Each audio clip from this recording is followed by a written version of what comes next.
So as of September 2021, relationships and sex education is going to be compulsory at an age-appropriate level for all young people in England and Wales.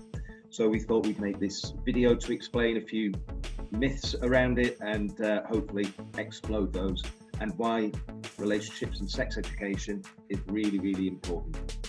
I'm Martin, I work in the Hull office and my job is dealing with schools, teachers, other staff and young people, and going in, providing lots and lots of different sessions to young people. My name's Amelia, I work in Rotherham. I also work with young people, giving workshops on sexual health and providing testing services for over 16s. And I'm Rosie, and I'm a community development worker in Bradford, and I also support people living with HIV and do work with LGBT plus young people there as well. So to kick it off then, Amelia, what does comprehensive relationships and sex education look like? So comprehensive relationships and sex education should encompass a broad range of topics that all aim to empower young people to have the knowledge to go forward to develop healthy relationships with other people, and also develop healthy relationships with their own body and their own self-esteem. Ideally, all topics should be taught across all genders, so that should include correct use of condoms, periods, pleasure for all genders, and talking about STIs, including HIV, to everybody. And it should also cover promoting healthy body image and self-esteem, and providing young people with the tools to navigate this online world that we're now in, because that can present lots of dangers as well as the benefits it might bring. So young people need to be taught in a safe environment about online dating, potentially sending images online, and pornography as well, because as we know, that doesn't always reflect the reality of sex in real life.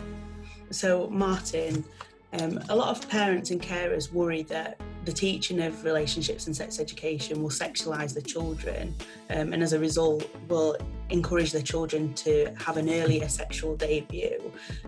What are your thoughts on this? Well, all the evidence that I've seen definitely points towards young people starting sex at a later age if they're more informed and have received quality relationships and sex education, which is why it's important that it covers all of those things that you just said. The idea of quality relationships and sex education is to inform young people about their own bodies, how to say no to sex or relationships, how to say yes in a healthy way, and allow them to make healthy decisions and really empower them to do that. It's not about telling people to have sex, it's about making them prepared for a healthy sexual life, or to choose not to have sex in a very, very healthy way. Consent really, really underpins relationships and sex education, and it's really, really important that all genders receive the same information about consent, and that consent exists within LGBT relationships as well as heterosexual relationships. That's why it's really important to create safe spaces for discussions for all of the things that you mentioned, Amelia. A lot of young people will learn from porn or from peers, which are not very reliable places to learn about sex, and can actually harm a young person's healthy sexual development. So even having a place to talk about what are the messages that porn are giving, what are you hearing from your friends, is really, really important, and means that young people can make up their own mind about what's right for them and what's not right for them. With that in mind, and I did mention LGBT identities, we've seen a lot on the news about protests from certain groups outside schools protesting about relationships and sex education in certain places. So Rosie, why do you think that LGBT identities should be covered in relationships and sex education? Well, I guess first of all, it's important for us to acknowledge that LGBT people, LGBT plus people will exist in all different walks of life, no matter what the background. If we include talking about LGBT plus identities within relationships and sex education in the way that you both talked about, in a way that talks to every young person in the class, across all genders, across all identities, it will also hopefully see a reduction in homophobic, biphobic and transphobic bullying within schools.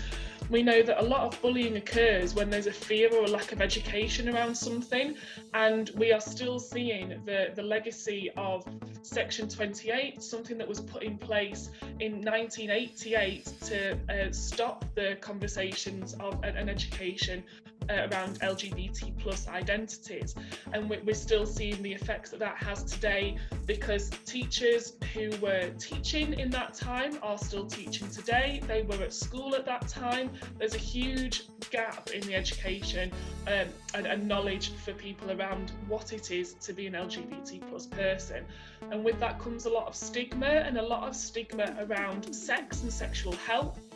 And so that's something that we really need to talk about for everyone to have that knowledge. It will reduce the stigma and allow people to have healthier and more open conversations around their sex life. Everyone should be entitled to an empowered and healthy sex life and healthy relationships within that as well.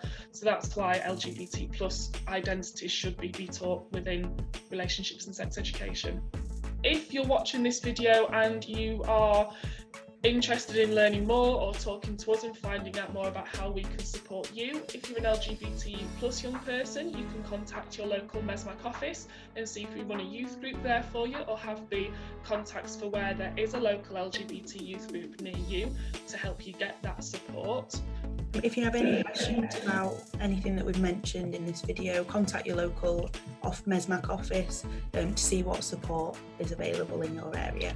If you're in Hull, as I said at the beginning, we offer a support service for schools, whether that's staff, young people, presenting groups within the school itself to different year groups, but we also offer a young person service throughout the week. So just get in touch with the office and talk to one of our workers. Thank you.